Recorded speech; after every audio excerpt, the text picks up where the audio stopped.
Hello everyone, it is Sidhu. I am in first class in our Santiniketan English Medium School. Today my seminar topic is homes of animals.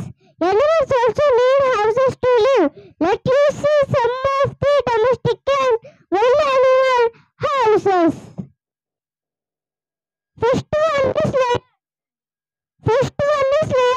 Lion lives in a forest. It is living a den. It eats meat.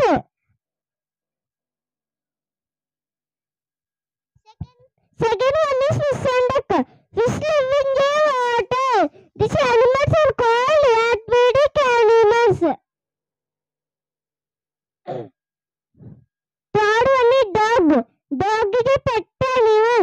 It lives near our houses and also dog houses. Fourth one is monkey. Monkey lives in the trees. They jump one, two in the trees.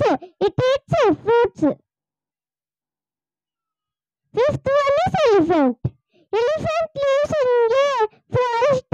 Under the trees it has a long trunk. It eats sugarcane. Sixth one is snake. Snake lives in the